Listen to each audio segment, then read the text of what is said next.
আজকের এই গল্পটি হলো এক গরিব মা টুনিকে ঘিরে, যার দুটো মেয়ে ছিল টুকি আর টুনটুন। টুকি আর টুনটুন ছিল যেমন সুন্দরী তেমন মেধাবী। রূপে গুণে কেউ তাদের দু বোনকে হারাতে পারত না, যার কারণে বনের পাখিরা তাদের হিংসে করত। কিন্তু টুনি তার মেয়েদের এই সফলতা নিয়ে সবসময় গর্ব করত।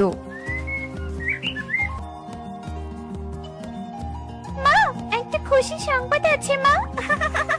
কি আবার খুশির সংবাদ তোরা নিয়ে এলি রে মা? একটার পর একটা খুশির সংবাদ তো তোরা দু বোন আমাকে দিয়েই যাচ্ছিস। এটা আরো বড় খুশির সংবাদ মা। আমরা দু বোন এবার পরীক্ষায় এই বনের মাঝে প্রথম আর দ্বিতীয় হয়েছি। আমাদের থেকে ভালো রেজাল্ট আর কেউ করতে পারিনি। আরে আরে, সত্যি বলছিস তোরা? সত্যি তোরা দু বোন আমার গর্ব। তোদের বাবা মারা যাওয়ার পর থেকে তোদের কত কষ্ট করে পড়াচ্ছি আমি, তোরা আমার মান রাখতে পেরেছিস। চলো মা, আজকে পুরো বনে আমরা মিষ্টি খাওয়াবো। পাখিরা আর আমাদের হিংসা করতে পারবে না। মিষ্টি যে খাওয়াবি তার টাকা আছে দিদি। টাকা কোথায় পাবি শুনি? তুই জানিস না মা আমাদের কত কষ্ট করে খাওয়ায়। বাড়ি সেই চিন্তা তোকে করতে হবে না রে, বুঝলি? আমি আমার বৃত্তির টাকা জমিয়ে রেখেছি সবাইকে মিষ্টি খাওয়াবো বলে। তুই দেখিস একদিন আমরা অনেক বড় চাকরিও করবো। তোদের সব স্বপ্ন পূরণ হবে রে মা। এবার চল, এই খুশির দিনে আর কোনো কান্নাকাটি নয়। এবার আমরা সবাইকে মিষ্টি খাওয়াবো। টুনি তার দুই মেয়েকে নিয়ে মিষ্টি কিনে নিয়ে আসে আর কাকুলির বাড়িতে যায়। কাকুলি দিদি, ও কাকুলি দিদি, বাড়িতে আছো? কাকুলি দিদি। কি হয়েছে? কি এভাবে চিৎকার করছিস কেন শুনি? আবার কি সাহায্য চাই শুনি? তোদের মতো গরিবদের সাহায্য করতে করতে হাঁপিয়ে গেছি একেবারে। আমি আজকে সাহায্য চাইতে আসিনি দিদি, মিষ্টি বিতরণ করতে এসেছি। এই নাও মিষ্টি। আমার দুই মেয়ে অনেক ভালো ফলাফল করেছে, তাই। এমন ভাবখানা করছিস যেন আর কেউ ভালো ফলাফল করে না। যত সব নাটক, তোদের গরিবদের মিষ্টি খেতে আমার বয়ে গেছে। যত সব, যা তো এখান থেকে। কাকুলি টুনি সহ তার দুই মেয়েকে অপমান করে তাড়িয়ে দেয় আর টুনি মন খারাপ করে অন্য পাখির বাড়িতে যায়। কিন্তু এক এক করে সকলে টুনি সহ তার মেয়েদেরকে অপমান করতে থাকে। টনি, তোর মেয়ে ভালো রেজাল্ট করেছে তো আমরা কি করব শুনি? তোর মেয়েরা বড় হয়ে গেছে, তোরা যে গরিব, ওদের বিয়ে কে করবে শুনি? মেয়েদেরকে বিয়ে দিতে পারছিস না, আবার বড় বড় কথা। এসেছি খুশির সংবাদে মিষ্টি খাওয়াতে, আর তুমি কিনা এইভাবে বিয়ের কথা বলছো দিদি? শুনে রাখো, আমার মেয়েদের আমি অনেক ধুমধাম করে বিয়ে দিব। এটাই টুনির স্বপ্ন। জানি না সৃষ্টিকর্তা পূরণ করবে কিনা, তবে স্বপ্ন দেখতে তো আর বাধা নেই। তোমরা আশীর্বাদ করো। টুনির মুখের উপরেই সুখে দরজা লাগিয়ে দেয়। সবার এমন আচরণে তারা ভীষণ কষ্ট পায়। দেখেছো মা, দেখেছো? আমরা গরিব বলে সবাই আমাদের কত অপমান করে, কেউ আমাদের ভালোবাসে না। কষ্ট পাস না মা, একদম মন খারাপ করিস না।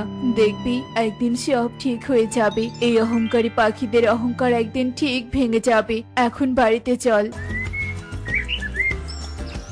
টুনি মেয়েদের সান্ত্বনা দিয়ে বাড়িতে চলে আসে। এভাবেই দিন কাটতে থাকে। দিন দিন পাখিদের অহংকার আরো বাড়তে থাকে। এদিকে টুনির আরো স্বপ্ন ছিল তার দুই কন্যার বিয়ে নিয়ে। টুনির অনেক দিনের ইচ্ছে তার দুই মেয়ের বিয়ে অনেক সুন্দরভাবে বনের পাখিদের নিয়ে দিবে। টুনির সেই স্বপ্ন সত্যি হওয়ার সময় চলে আসে। পাশের বনের রকি আর রিকুর সাথে তাদের বিয়ে ঠিক হয়।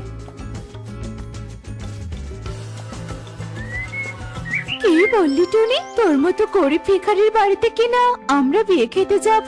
আমাদের বসতে দেওয়ার মতো জায়গা আছে তোর বাড়িতে? তাছাড়া আমাদের খেতে দিবি কি শুনি? তোরা নিজেরাই তো খেতে পারিস না।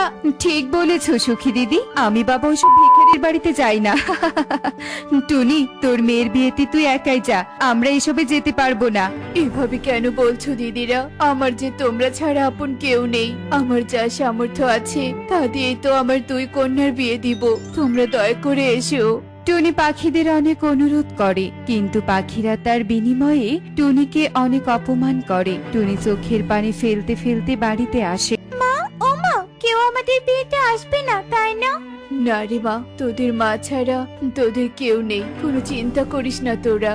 টুনি তার দুই কন্যাকে নিয়ে মন খারাপ করে থাকে। এদিকে দেখতে দেখতে বিয়ের দিন এগিয়ে আসতে থাকে। গরিব টুনি তার দুই কন্যার বিয়েতে তেমন কোনো আয়োজন করতে পারে না। দেখেছিস, টুনি গরিব বলে টুনির দুই কন্যার বিয়েতে কেউ আসবে না।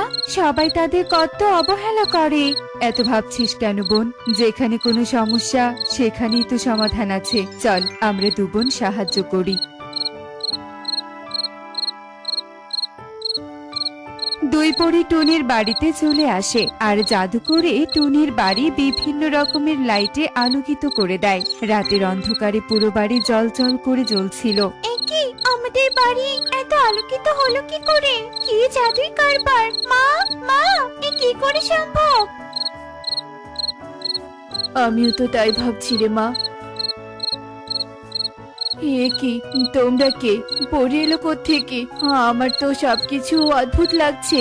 ভয় পেও না তোমরা, আসলে এই সব কিছু আমরা দু বোন করেছি। তোমাদের এত কষ্ট দেখে আমাদের দুই পরীর পক্ষ থেকে এইসব উপহার। এবার টুনির দুই কন্যার মহা ধুমধাম করে বিয়ে হবে, আর এই যে এই সোনা গহনা টাকা পয়সা সব তোমাদের। আমি কি এসব স্বপ্ন দেখছি নাকি সত্যি? আমার তো বিশ্বাসই হচ্ছে না পরি। তুমি সব সত্যি দেখছো টুনি পাখি। টুনি এসব দেখে ভীষণ খুশি হয়। এভাবেই তারা কথা বলতে থাকে। এদিকে হঠাৎ বনে এমন আলোকিত হওয়া দেখে পাখিরা অবাক হয়ে যায়। এ কি, বনে এমন হঠাৎ আলোকিত হলো কি করে? কবুতর দেখো, টুনির বাড়ির ওদিক থেকে তো আসছে এমনটা। চলো তো গিয়ে দেখি।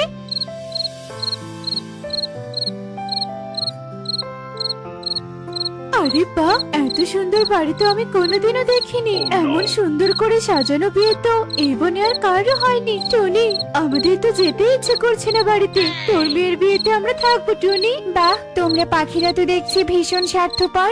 এতদিন টুনির বাড়ি সাজানো গোছানো ছিল না জন্য তোমরা কেউ বিয়েতে আসোনি, আর আজ এত সাজানো জন্য তোমরা এসে টুনির সাথে ভালো ব্যবহার করছো। প্রতিবেশীর সাথে কেউ এমনটা করে? গরিব দুঃখী যাই হোক, দিন শেষে তো তোমরা সবাই পাখি। পরি নানান ভাবে পাখিদের সাথে কথা বলে, আর পরিদের এমন কথা শুনে পাখিরা নিজেদের ভুল বুঝতে পায় আর লজ্জিত হয়। তুমি একদম ঠিক কথাই বলেছো পরি। আসলে আমরা ভীষণ অহংকারী। আমাদের এমন অহংকার করা একদম উচিত নয়। টনি, তুই আমাদের ক্ষমা করে দিস। আজ থেকে আমরা তোদের সাথে খারাপ ব্যবহার আর করব না। হয়েছে দিদি, এতবার ক্ষমা চাইতে হবে না। পরি তো সাহায্য করেছে। চলো এবার ধুমধাম করে এই টুনির দুই মেয়ের বিয়ে হবে। সবাই ভীষণ খুশি হয়।